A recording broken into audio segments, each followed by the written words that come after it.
علیکم मुअज़्ज़िज़ सामीन गिरामी। अगर आपने डॉक्टर जाकिर नाइक साहब को एक दफा भी सुना है तो आप ये बात जानते होंगे कि डॉक्टर जाकिर नाइक साहब कमाल की याददाश्त रखते हैं। बरह रास्त तकरीर करते हुए वो कुरान पाक के अलावा दूसरी किताबों की आयत को भी आयत नंबर और बाब के हवाले से साथ दोहराते हैं और इंसान हैरान रह जाता है। ये दावे से कहा जा सकता है कि डॉक्टर जाकिर नाइक साहब जैसी याददाश्त का इंसान इस वक्त दुनिया में कोई भी नहीं है। लेकिन किसी के जहन में ये सवाल आ सकता है कि आखिर इनकी इतनी तेज याददाश्त का राज क्या है। हमारी आज की वीडियो में डॉक्टर जाकिर नाइक साहब से ऐसा ही सवाल किया गया है। आपसे गुजारिश है कि इस वीडियो को शुरू से आखिर तक देखें और वीडियो को लाइक करना न भूलें। डॉक्टर जाकिर नाइक साहब से हिंदू औरत ने सवाल पूछा। This is the last question from Sister Vandana.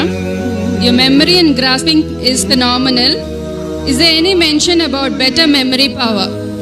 कि आखिर डॉक्टर जाकिर नाइक साहब की इतनी तेज यादाश्त का राज क्या है। डॉक्टर जाकिर नाइक साहब ने हस्ब आदत सवाल को दोहराने के बाद फरमाया, मेरे से बहुत से लोग पूछते हैं कि आखिर आपकी यादाश्त तेज क्यों है, कि आप में कोई कंप्यूटर चिप फिट है। डॉक्टर जाकिर नाइक साहब ने कहा, यादाश्त का राज कुरान मजीद में है। डॉक्टर जाकिर नाइक साहब ने फरमाया, जब मैं अपना दावती प्रोग्राम मुनक़िद करता हूँ तो मैं अपने स्टूडेंट्स को भी 3 चीजें बताता हूँ। इनमें से पहली चीज ये है कि अल्लाह ताला कुरान मजीद में सूरह आले इमरान की आयत नंबर 160 में फरमाते हैं कि अगर अल्लाह ताला तुम्हारी मदद करे तो तुम्हें कोई कुछ नहीं कर सकता और तुम्हारा कोई भी कुछ बिगाड़ नहीं सकता, और अगर अल्लाह ताला तुम्हें सजा दे तो कौन होगा जो तुम्हारी मदद करेगा। लिहाजा ईमान वालों को अल्लाह ताला पर भरोसा करना चाहिए। इसलिए पहली चीज अल्लाह ताला पर भरोसा करना है। दूसरी चीज ये है कि कुरान मजीद की सूरह अनकबूत की आयत नंबर 59 में आया है कि अगर तुम अल्लाह ताला के रास्ते में मेहनत करो, जिहाद करो, जिद्दोजहद करो, कोशिश करो तो अल्लाह रब्बुल इज्जत तुम्हारे लिए रास्ते खोल देगा। लिहाजा दूसरी चीज अल्लाह ताला की राह में मेहनत करना है। जबकि तीसरी चीज ये है कि डॉक्टर जाकिर नाइक साहब ने फरमाया अल्लाह ताला सूरह नहल की आयत नंबर 34 में, जबकि तीसरा सबब यह है कि अल्लाह ताला ने सूरह नहल की आयत नंबर 43 में फरमाया है, जिसका मफहूम यह है कि अगर तुम कोई बात नहीं जानते तो उससे पूछो जो जानता है, यानी किसी इल्म वाले से पूछो। लिहाजा तीसरी चीज टेक्निक है और ये वो है जो हम अपने दावती ट्रेनिंग प्रोग्राम में इस्तेमाल करते हैं। लोग मुझसे पूछते हैं कि भाई जाकिर यादाश्त तेज करने की टेक्निक क्या है। मैं कहता हूँ कि टेक्निक तो सबसे कम तर चीज है। असल चीज तो अल्लाह ताला पर यकीन करना है, उसकी जात पर भरोसा करना है और दूसरी चीज अल्लाह ताला की राह में मेहनत और जिद्दोजहद करना है। मेरे बहुत से स्टूडेंट्स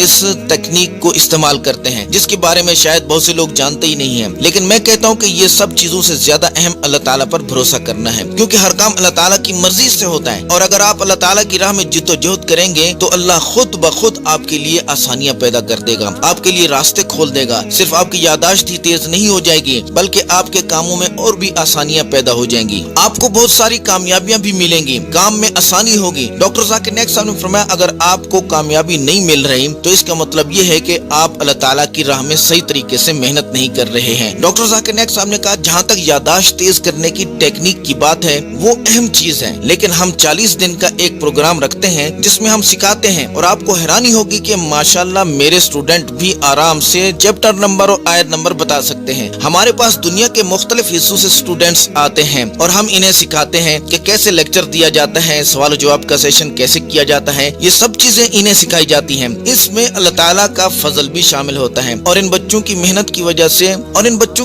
वजह से उनकी भी यादाश्त बेहतर हो जाती है। नाजरीन, डॉक्टर जाकिर नाइक साहब ने ये भी फरमाया, जहाँ तक कुरान मजीद की किसी आयत की बात है कि क्या कुरान मजीद में कोई ऐसी आयत है जिसका यादाश्त से ताल्लुक हो, तो इसका जवाब यह है कि हमेशा लेक्चर शुरू करने से पहले मैं कुछ आयतें पढ़ता हूँ और वो सूरह ताहा की आयत नंबर 25 से 28 है। रब्बि इश्रह ली सदरी व यस्सिर ली अमरी वहलुल उक़दतम मिन लिसानी यफ़क़हू क़ौली। डॉक्टर जाकिर नाइक साहब ने फरमाया कि ये आयतें वो दुआ है जो हजरत मूसा अलैहिस्सलाम ने अल्लाह ताला से उस वक्त की जब अल्लाह ताला ने हजरत मूसा अलैहिस्सलाम को फिरौन के पास दीन का पैगाम देने के लिए भेजा था। फिरौन के पास जाने से पहले हजरत मूसा अलैहिस्सलाम ने जो कि हकला कर बात करते थे तो ये दुआ पढ़ी। डॉक्टर जाकिर नाइक साहब ने फरमाया, और जो लोग मुझे जाती तौर पर जानते हैं इन्हें पता है कि मैं भी हकला कर बात करता था। मैं अपने बचपन में एक ख्वाब तो देख सकता था कि मैं दुनिया का सबसे बड़ा सर्जन बनूं, लेकिन मैं चंद लोगों के सामने खड़े होकर बात करने का सोच भी नहीं सकता था, क्योंकि मैं हकलाकर बात करता था। जब कोई मुझसे मेरा नाम भी पूछता था तो मैं कहता था कि मेरा नाम जाकिर है, यानी मैं हकलाकर बात करता था। लेकिन जब मैं दावा के शोबे में आया तो मेरा हकलाना खुद ब खुद खत्म हो गया और अल्लाह रब्बुल इज्जत के फजल से मैं हजारों लोगों के सामने, लाखों लोगों के सामने लेक्चर दे सकता हूँ और हकलाता भी नहीं हूँ। डॉक्टर जाकिर नाइक साहब ने कहा तो बात ये हो रही थी कि मूसा अलैहिस्सलाम ने अल्लाह ताला से ये दुआ की, जिसका मफहूम ये है कि ऐ मेरे रब, मेरे सीने को खोल दे और मेरे फरीजा को मेरे लिए आसान कर दे और मेरी जुबान से लुकनत खत्म कर दे ताकि लोग ज्यादा अच्छी तरह मेरी बात को समझ सके। डॉक्टर जाकिर नाइक साहब ने फरमाया, लिहाजा मैं भी लेक्चर देने से पहले ये दुआ करता हूँ कि अल्लाह मेरे सीने को खोल दे, मेरे लिए मेरे फरीजा को आसान कर दे और मेरी जुबान को रवा कर दे। लिहाजा ये दुआ है जो इस्तेमाल की जा सकती है यादाश्त के लिए भी, लेकिन असल चीज अल्लाह ताला पर यकीन रखना है और उसकी राह में जिद्दोजहद और मेहनत और कोशिश करना है। लेकिन याद रहे इस जिद्दोजहद का रुख भी सही होना चाहिए। अगर आपकी जिद्दोजहद किसी और सिमत में जा रही है और आप इसे दीन समझ रहे हैं तब भी कोई फायदा नहीं होगा, न दुनिया में और न ही आखिरत में। नाज़रीन, यादाश्त खुश्क मेवाजात वगैरह खाने से, फलों का इस्तेमाल करने से भी ज्यादा तेज होती है। इसके अलावा सुबह जल्दी उठने और रात को जल्दी सोने से भी यादाश्त पर बहुत फर्क पड़ता है। जो लोग नमाज पाबंदी से पढ़ते हैं और कुरान मजीद की तिलावत करते हैं उनकी यादाश्त भी तेज होती है। मजीद ये कि उन लोगों की यादाश्त भी तेज होती है जो खाना कम खाते हैं। कम खाने से मुराद इतना खाना है कि पेट भर सके,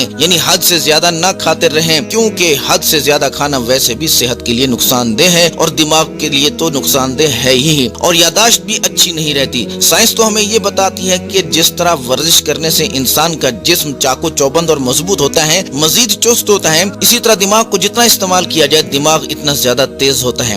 और ये बात तो सब जानते हैं कि आज तक सबसे ज्यादा इस्तेमाल होने वाला दिमाग आइंस्टाइन का था और वो भी सिर्फ 4% इस्तेमाल हुआ था। लेकिन ये तो वो शख्स था जिसका दिमाग चेक किया गया था। मुसलमानों में ऐसे ऐसे ज़हीन उलमा पड़े हैं कि वो आइंस्टाइन से भी आगे निकल गए हैं, जैसे डॉक्टर जाकिर नाइक साहब। लिहाजा दिमाग को जितना ज्यादा इस्तेमाल किया जाए उतना ज्यादा तेज और सेहतमंद होगा। इसके अलावा नाजरीन, एक और हैरान कुन बात यह है कि इमाम शाफई रहमतुल्लाह अलैह, जिनकी यादाश्त बेहद तेज थी, उनसे एक सवाल किया गया कि हजरत आपकी यादाश्त इतनी तेज कैसे है, क्या आप अंदाजा लगा सकते हैं कि उन्होंने क्या जवाब दिया होगा? इमाम शाफी रहमतुल्लाह अलैह ने ये नहीं फरमाया कि फलानी चीज खाने से या फलानी वर्जिश करने से दिमाग तेज होता है, बल्कि उन्होंने जवाब दिया वो ये था कि अपनी नजर की हिफाजत करो, ना महरमों को मत देखो। उन्होंने कहा कि मेरे हाफजे का राज ये है कि मैं ना महरमों को नहीं देखता। जब ना महरमों को नहीं देखा जाता तो अल्लाह ताला यादाश्त में फर्क डाल देते हैं। लिहाजा अपनी निगाह की हिफाजत करो, गलत चीजें न देखो, और सिर्फ गैर महरम औरतों को ही नहीं बल्कि ना महरम रिश्तेदारों औरतों को भी मत देखो। आपकी यादाश्त खुद ब खुद तेज हो जाएगी। दोस्तों, डॉक्टर जाकिर नाइक साहब का जवाब कैसा लगा कमेंट करके जरूर बताएं। इस वीडियो को लाइक और शेयर जरूर करें। चलिए मिलते हैं नेक्स्ट वीडियो में। शुक्रिया। अस्सलाम वालेकुम।